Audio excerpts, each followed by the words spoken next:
Hello, everybody, and welcome to chapter number 5, Macroeconomics. And this is exactly the chapter where macroeconomics and microeconomics do diverge from one another. So for the rest of the semester, we will be fully devoted to macroeconomic concepts and theories. And in this particular chapter, we start off pretty basic by taking a look at a few models and taking a look at GDP, gross domestic product, which is the first of the very many macroeconomic variables we're going to be honing in on in the next few chapters. So what do we have in store for this particular chapter? We take a look at the business cycle, see exactly where we are in terms of the economy at any given point. Then we take a look at a few different ways to predict when recessions might be happening, and then we take a look at the circular flow diagram, which is going to tell us that there are going to be two different ways to approach gross domestic product, or GDP. We can take a look at the income approach or the expenditure approach, and we're going to take a look at the two different equations we need in order to calculate out what GDP is for any country. With GDP, we take a look at all of the sort of major components of GDP, and then once again, we're going to end the chapter just taking a look at a few of the shortcomings of GDP. Why do we use it as our measure of standard of living, even though it might not be the best measure available? So what does macroeconomics entail? So this is just going to be the big scope of macroeconomics. Remember that we're focused in on the big picture within this subject. We're focusing in on variables that are going to be affecting everybody within an entire economy. So things like GDP, unemployment, economic growth.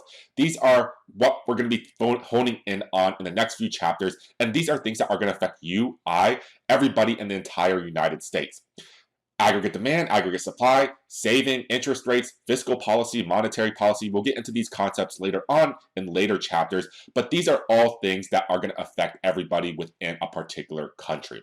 So here, remember, macro means bigger picture, broader scope. So these are the things that you have to look forward to as we progress throughout the rest of this course.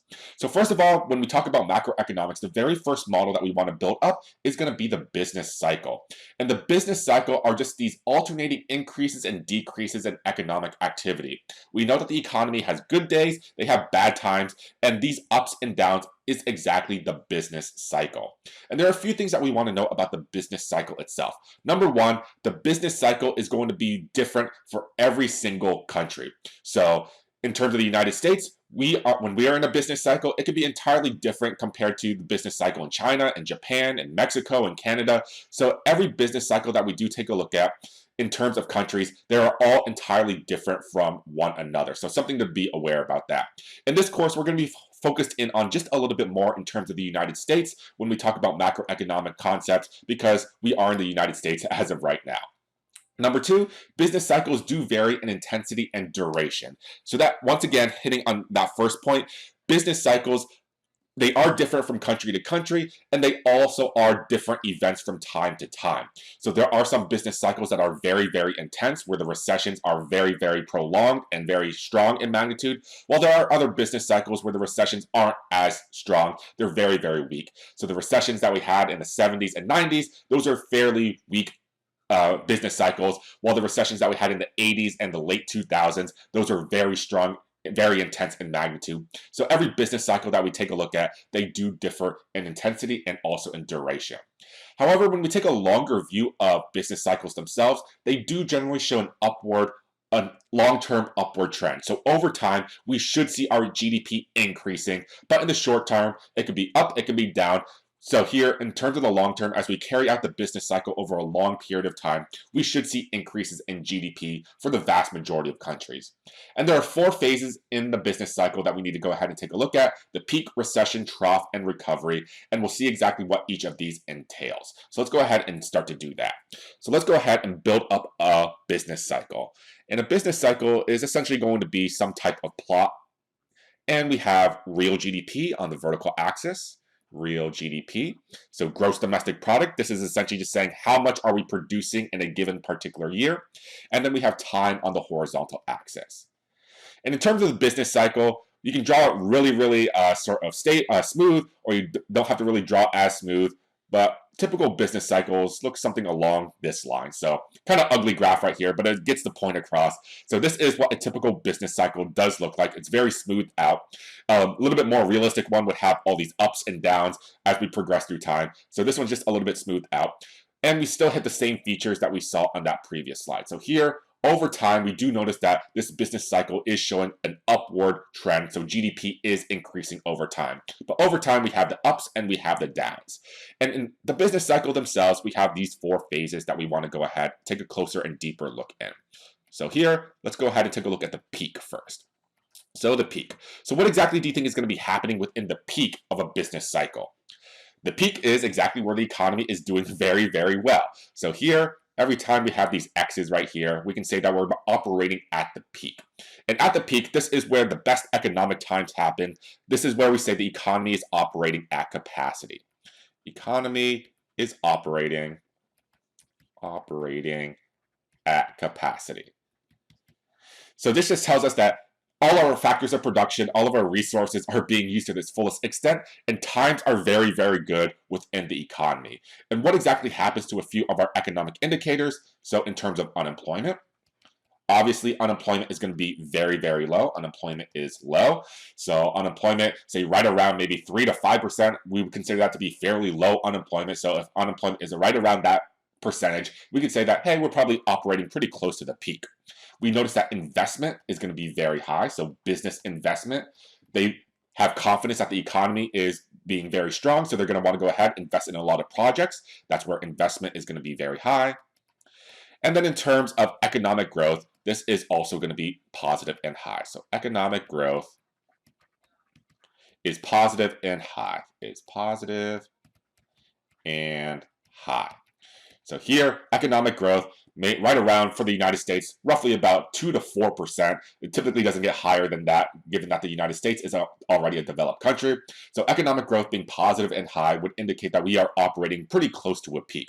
And in the decade after our Great Recession that we had in the late 2000s, we could say that we were operating at a peak for a very, very long time. So roughly around from 2007 all the way to 2010 to all the way to 2020. That's where we're operating pretty close to the peak. Next, we go ahead and take a look at our next phase, which is going to be the recession. So good times can't last forever. And once the good times stop, we get right into the recession itself. So this is exactly where we see all the downturns right here. So here, we'll mark it in green, all the downturns. So here, as we reach the peak, we go down, we notice that GDP is actually decreasing from our peak, and this is indicating that we are entering into some type of recession. And in terms of this, what do you think is going to be happening in terms of our variables that we have right here? In terms of unemployment, let me write that a little bit better. So unemployment, in terms of unemployment. So typically in most business cycles, we don't see unemployment just shooting up all the way to 30 to 40% right away.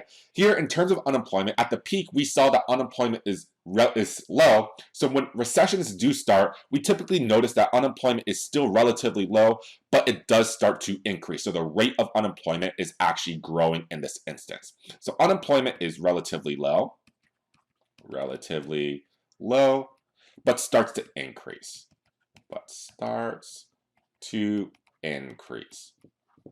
And essentially, it's a very, very rare event for recessions for our unemployment to just shoot up all the way to 20 to 30% right away, straight from the peak. It's going to take a very, very unique event to do so. And this is probably what we saw during the sort of COVID-19 sort of thing happening. So here, in terms of the recession, and most recessions that we do have, it typically follows this path right here, where unemployment is relatively low, but the rate starts to increase. What happens to investment? Investment obviously is going to go down as well. So investment decreases. So here, businesses and firms, they believe that they're not very confident about where the economy is heading, so they start to pull money out from projects, and investment is going to decline. And this is also the area or the period where we do notice that we have negative economic growth.